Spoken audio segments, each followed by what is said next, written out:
মানে মুখামুখি তর্ক বিতর্ক ঝগড়া। তো ও যা বলেছে আপনি তার চেয়ে ভালোটা বলবেন। গ্রামের বস্তির মহিলার মতো হবেন না। আপনি দিনই বোন, আপনাকে বলছি, বস্তির মহিলা কি ঝগড়া লেগেছে তখন এমন বলা বললো, একবার 14 গোষ্ঠী তোলে যা কিছু পারলো বললো। এবার ঝগড়া থেমে গেছে, তখন বলছে যাক স্বাদ মিটিয়ে বলেছি, স্বাদ মিটিয়ে বলেছি। আচ্ছা, যে স্বাদ মিটিয়ে বলেছে, তো লাউ গাছ কি ফিরে এসেছে? সিম গাছ কি ফিরে এসেছে? আপনি মহিলা মানুষ, আপনাকে সম্মান করি। আজকের পরে প্রতিবেশীর ছাগলে যদি লাউ গাছ খেয়ে নেয়, তাহলে আপনি চুপ থাকবেন। ঝগড়া করে লাউ গাছ ফিরে পাওয়া যাবে না। বিকল্প পদ্ধতিতে আপনি সতর্ক হন। মুখে কিছু বলে পরিবেশ কন্ট্রোল করার চেষ্টা করিয়েন না, আর বেশি বলার চেষ্টা করিয়েন না। পরিবেশ যতই গরম হোক না কেন, নিজেকে পরাজয় করিয়েন না। মহান আল্লাহ বলেন, মুহাম্মদ সাল্লাল্লাহু আলাইহি সাল্লাম,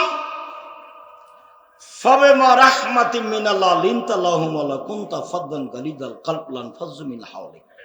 আল্লাহর পক্ষ থেকে বড় দয়া যে, এই ছেলে, তোমাদের কি কাজ এখানে? আর ওই যে পিছনে হাঁটাহাঁটি করছো, এটা কি তোমরাই? আমি এখান থেকে কথা শুনতে পাই, তোমরা কি করো? পাহারা দাও। এখান থেকে শেষ পর্যন্ত পাহারা দাও, কোন মানুষ চলাচল করতে পাবে না। যারা চলাচল করছে তাদের বসতে অনুরোধ করো, না হলে চলে যেতে বাধ্য করো। আমি আপনার জন্য আপনার কাছে নির্বাচন নিতে করতে আসিনি, আর আপনার কাছে আমি তাফসির মাহফিলও করতে আসিনি, ভোটও চাইতে আসেন, এগুলো আমি করি না। আমি আপনার জন্য এসেছি। আপনি যদি কোথাও গল্প করেন, তাহলে আপনাকে আমি নিম্ন শ্রেণীর মানুষ মনে করব এবং বলবো আপনার স্বভাব খারাপ, এবং বলবো আপনি ইতর শ্রেণীর মানুষ। নাহলে ওখানে বসে গল্প করছেন কেন? কেন গল্প করবেন? কি সাহস আপনার? কি ভিত্তি আপনার? কি বিদ্যা আছে আপনার? আপনি কেন ওখানে গল্প করছেন? আমি তো আল্লাহ আল্লাহ রাসূলের কথা বলছি, আমি তো আপনার জন্য এসেছি। সম্মানিত দিনী ভাই, মুহাম্মদ সাল্লাল্লাহু আলাইহি সাল্লাম, আল্লাহর পক্ষ থেকে বড় দয়া যে আপনি নরম আচরণের হয়েছেন। আপনার আচরণ যদি কর্কশ কঠোর হতো, তাহলে মানুষ আপনার পাশ থেকে সরে যেত। শোনেন, এক, ফাফু আনহুম, মানুষকে মাফ করেন। যারা যে অন্যায় করেছে তাকে মাফ করেন। আপনার জীবনটা শুধু মাপ, শুধু খালি মাপ করেন। দুই, আস্তাগফিরুল্লাহ, যারা আপনাকে গালি দিয়েছে, ওতে যে পাপ হয়েছে, আপনি আল্লাহকে বলেন, আল্লাহ ও আমাকে গালি দিয়ে যে পাপ হয়েছে, এটা তুমি ক্ষমা করে দাও। তাহলে আপনার প্রতিপক্ষ আপনাকে গালি দিয়ে যে পাপ হয়েছে, সেটা এখন কি করতে হবে? আপনাকে বলতে হবে যে আল্লাহ ওকে কি করে দাও, ক্ষমা করে দাও। এটা তো সামাজিক গতির উল্টা হয়ে গেল। ও যদি গালি দেওয়ার পরে বিপদে পড়ে, তাহলে আপনি বলবেন ঠিক হয়েছে, ঠিক হয়েছে, ঠিক হয়েছে, উচিত। মানে স্বভাব কি জিনিস কারো জানা নেই। আর এসব নির্বাচন, এসব দলীয় এগুলো আসার পরে মানুষ একবারে চরিত্র কি জিনিস তা ভুলে গেছে। মানুষের স্বভাব, স্বভাব বলে কোনো জিনিস নেই, খাসলত বলে কোনো জিনিস নেই। ভালো কোনটা জিনিস, এটা মানুষ হারিয়ে দিয়েছে। ও মানুষের টাকা মেরে খেয়ে ও হজ করতে গেছে, মানুষকে গালি দিয়ে জেল হাজতে সুন্দর করে দিয়ে হাজত দিয়ে বলছে কোথায় গেছে, ওমরা করতে গেছে। এভাবে ধর্ম এভাবে পালন করছে, অত সহজ নয়। সম্মানিত দিনী ভাই বোন, আজকে এখান থেকে উঠতে হবে মাটির মানুষ, মাটির মানুষ হয়ে। প্রতিশোধ নেই, পিছনে কথা বলা নেই। প্রতিশোধ নেই আর পিছনে কথা বলা নেই। জীবনে কোনোদিন মানুষের বদনাম করব না, জিন্দেগিতে করব না। যা হবে হবে। আমাকে যদি একবারে লুটে খেয়ে নেয়, ধুয়ে ছেড়ে দেয়, তবু আমি তার কথা মুখে নিব না। যে কোনো মূল্যে আসতেই হবে এই কথা। পৃথিবীর মানুষ তোমরা দুইটা জিনিসের জিম্মেদারি নাও, জান্নাতে কিভাবে নিয়ে যেতে হবে সেটা আমি দেখব। এক, মুখ মুখ ব্যবহার করো না, কারো বদনাম করো না, কারো গীবাত করো না, কাউকে অপমান করো না, কারো ক্ষতি করো না। দুই, জেনা করো না। বাকিটুকু আমি দেখব। হাদিস তো বুখারী মুসলিম। বাকিটুকু জান্নাতে কিভাবে নিয়ে যেতে হয় সেটা আমি দেখব। মুহাম্মদ সাল্লাল্লাহু আলাইহি সাল্লাম মানুষকে মাফ করুন। দুই, মানুষ যে আপনাকে গালি দিয়ে পাপ করেছে এর জন্য আপনি আল্লাহকে বলেন, আল্লাহ ওকে ক্ষমা করে দাও। এটা আমাকে আপনাকে করতে হবে, ওরই জন্য ক্ষমা চাইতে হবে। মহান আল্লাহ বলেন, আল্লাযীনা ইনফিকুনা ফিস সাররাই ওয়াল যাররাই ওয়াল কাযিমিনাল গায়জ ওয়াল আফিনা আনিন নাস। জান্নাতে যাওয়ার তিনটা পথ। এক, সচ্ছল অসচ্ছল উভয় অবস্থায় দান করতে হবে। সুলতানগঞ্জের এটা কওমি মাদ্রাসা। ভারত, বাংলাদেশ, পাকিস্তানে কোরআন হাদিস টিকিয়ে রাখার একটাই মাধ্যম হচ্ছে কওমি মাদ্রাসা। আমরা কওমি মাদ্রাসাতেই পড়েছি, কওমি মাদ্রাসায় শিক্ষকতা করি, আমাদের জীবন কওমি মাদ্রাসার উপরেই আছে। বিদ্যে, ইসলাম, ধর্ম, কোরআন হাদিস টিকিয়ে রাখার এটাই মাধ্যম। আপনারা এত লোক আছেন এলাকায়, টাকা পয়সা ইনকাম করেন, আর আপনাদের কওমি মাদ্রাসার 7 মাসের বেতন বাকি থাকে, এটা কেমন হয়ে গেল কথা না? তা হবে কেন? জামিয়া সালাফে মাসে 40 লক্ষ টাকা বেতন লাগে। জামিয়া সালাফে কোনো বিত্তশালী দিয়ে চলে না। জামিয়া সালাফে কোনো সংস্থা দিয়ে চলে না। জামিয়া সালাফে কোনো বৈদেশিক টাকা দিয়ে চলে না। সালাফের অধীনে কোনো কোম্পানি নেই। জামিয়া সালাফি চলে কচুর পাতার পানি, যেমন কচুর পাতার পানি বাতাস আসলে এ পড়লো এ পড়লো এ পড়লো, এরকম। আপনি কিছু দেন, আমি কিছু দিই, 2000 5000 দিয়ে, এভাবে জামিয়া সালাফিয়া চলে। প্রত্যেক দিন বিকালে 40,000 থেকে 50,000 থেকে লাখের মতো বিল আছে প্রত্যেক দিন।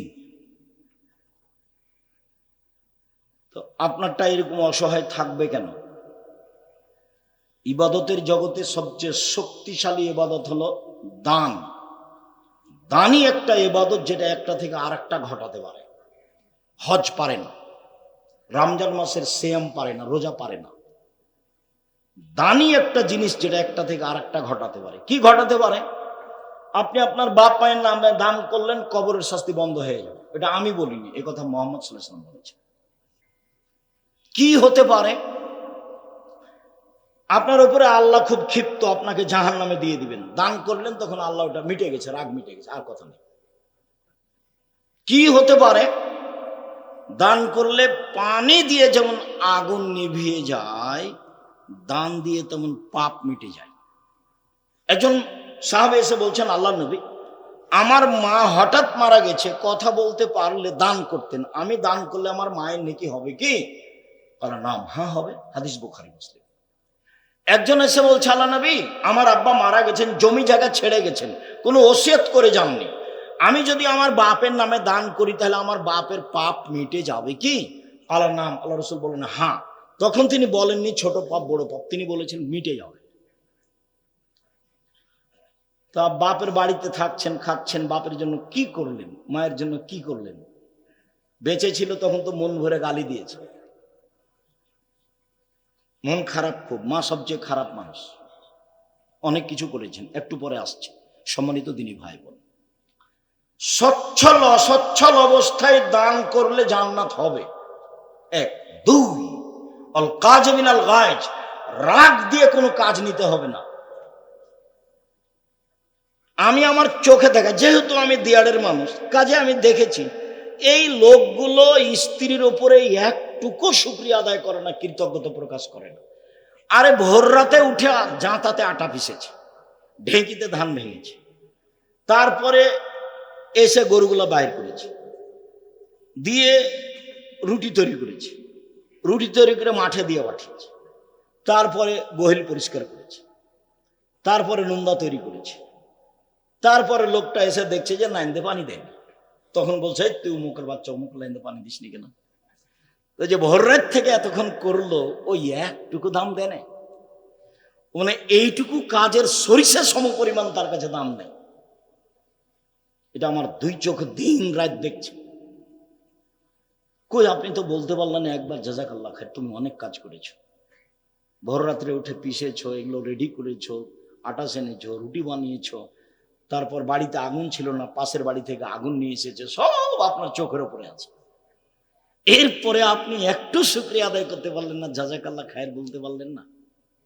আর সারা জীবনে এখন থেকে যদি মরা পর্যন্ত থ্যাংক ইউ বলেন তো এক নেকিও হবে না।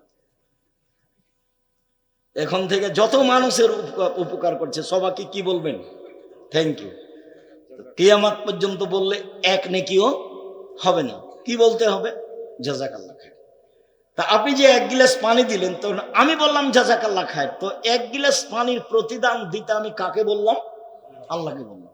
আরে আমি যদি উত্তর দিতাম আপনার এক গ্লাস পানির, তাহলে আমি বলতাম 5 টাকা নাও, তুমি কাজটা করে দিলে, এটা নিয়ে করতাম। কিন্তু আমি প্রতিদান দেওয়ার জন্য কাকে বললাম? আল্লাহকে। এবার এমন একজনকে বলেছি আপনি আমেরিকায় বিপদে পড়েছেন, লন্ডনে, তখন আমার এই কথাটা আল্লাহর কাছে আছে, এতে একদিন পানি দিয়েছিল এক গ্লাস, তো উনি তো বলেছিলেন জাযাকাল্লাহ খায়ের, আচ্ছা ঠিক আছে আমি দেখছি। ও তো সর্বশক্তিমান, কোনো ব্যাপারই নয়। সম্মানিত দিনী ভাই বোন, রাগ দিয়ে কোনো কাজ দিবেন না, স্ত্রীকে মারবেন না, গালি দিবেন না, লবণ বেশি হয়েছে বেশি কথা বলবেন না, ভাইয়ের সাথে ঝগড়াঝাটি করবেন না। রাগ নিয়ে কোনো কথা নেই। রাগ দিয়ে কোনোদিন কোনো কাজ নিতে হবে না। রাগ দিয়ে কাজ নিলেই ভুল হবে।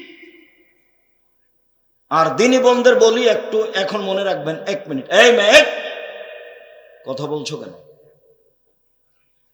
জি, জীবনে আপনি মহিলা মানুষ 2টা কাজ করবেন না। 1, অভিমান করবেন না। 2, প্রতিবাদ করবেন না। অভিমান কি? কই তুমি তো একদিন দিনাজপুর স্বপ্নপুরী নিয়ে গেলে না, এর নাম অভিমান। অভিমান কি? তুমি তো একটা ভালো শাড়ি দিলা না, কুরবানি পার হয়ে গেল। তো অভিমান করে যদি পূর্ণ না হয়, তো সারা রাত তখন শয়তান তাকে বলে, দেখলি দেখলি তোর স্বামী কিছুই মানে না, দেখলি। তখন ওকে বোকা বানায়। বোকা বানাতে বানাতে বানাতে ও খালি ঘুমই হয় না তার, সারা রাত খালি ওটাই ভাবছে, আসলে তো কোনোদিন তো কিছু দেয়নি। এগুলো ওকে বারবার কে বলে দিচ্ছে বলেন তো? শয়তান। এবার সকালে উঠে বলছে তোমার সংসারই করবো না। তখনই বলছে সংসার করবি না, যা। তখন বলছে তুই এখনই আমাকে ছেড়ে দে, এই যে এই চলছে এখন। তো একবারে এক পর্যায়ে বলছে এক্ষুনি তালাক দিয়ে দে, মানে বুদ্ধি কমে গেছে, এর মানে রাগ। এখন বলছে যা, তোকে 1 তালাক 3 তালাক 10 তালাক 100 তালাক দিলাম। যখন তালাক দেওয়া হয়ে গেছে শয়তান চলে, 3টা ছেলে যে তালাক দেওয়া শেষ হয়ে গেলে শয়তান আর নেই, বোঝা যায় না কথা।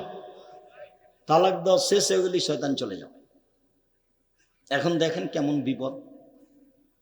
যদি মামলা করে, পরের দিন স্বামী স্ত্রী ও থাকবে এতে কাঠগড়া একদিকে, এ থাকবে একদিকে, আর মামলা তার পক্ষে। কাজেই মহিলা মানুষকে আমি বলতে চাই, আপনি অভিমান করবেন না। অভিমান করলে শয়তান সুযোগ পাবে। আর প্রতিবাদ করবেন না। তোমার মা এই কথা বললো কেন, তোমার বাপ এ কথা বললো কেন, এর নাম হলো প্রতিবাদ। করলে শয়তান খেপাবে। আপনি বলবেন যেভাবে আপনি খুশি সেভাবে আমি খুশি, যাতে আপনি খুশি তাতে আমি খুশি।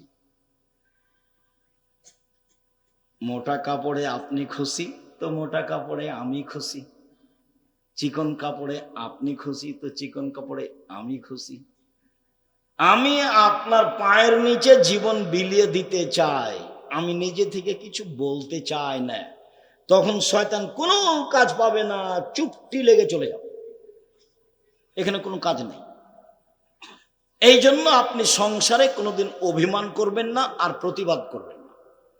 অভিমান আর প্রতিবাদ করলে সংসারে আপনাকে শয়তান একবারে খেপে তোলে, বোকা বানিয়ে তালাক পর্যন্ত পৌঁছে একটা ঝগড়া লাগিয়ে একটা করে দিয়ে চলে যাবে।